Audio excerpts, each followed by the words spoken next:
এই প্রাথমিক বিদ্যালয়ে যোগদান করে 6 মাস যেতে না যেতে তারা অন্য কোথাও সুযোগ পেলে চলে যায় কেন? আমাদেরকে ভাবতে হবে। এই মেধাবীদেরকে এই আমাদের দপ্তরে ধরে রাখার জন্য অবশ্যই জীবন মানের উন্নয়ন ঘটাতে হবে। আমরা সরকারের কাছে আমার কথা শেষ করছি। ধন্যবাদ।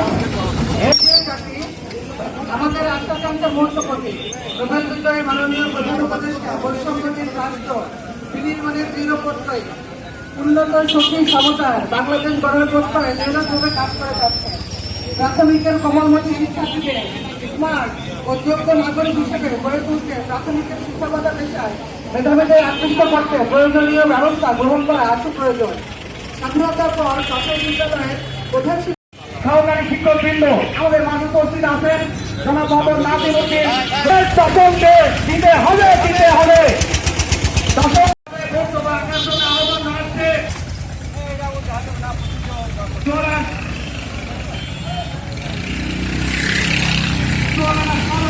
প্রাথমিক শিক্ষক সমিতির তরুণ সংগঠক জনাব নাসির উদ্দিন স্যার আগারডাঙ্গা সরকারি প্রাথমিক বিদ্যালয় তাকে বক্তব্য দানের জন্য খুব সংক্ষেপ অনুরোধ জানাচ্ছে জনাব নাসির উদ্দিন স্যার।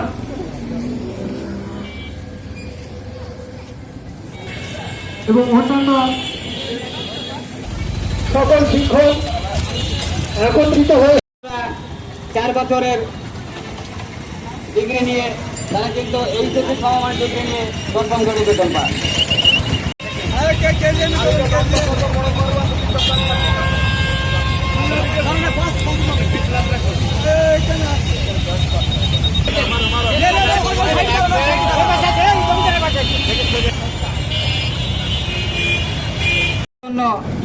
আমরা মাননীয় সরকার মহোদয়ের কাছে দৃষ্টি আকর্ষণ করছি। দাবি মোদের একটাই, দশম গ্রেড বাস্তবায়ন চাই এবং অবিলম্বে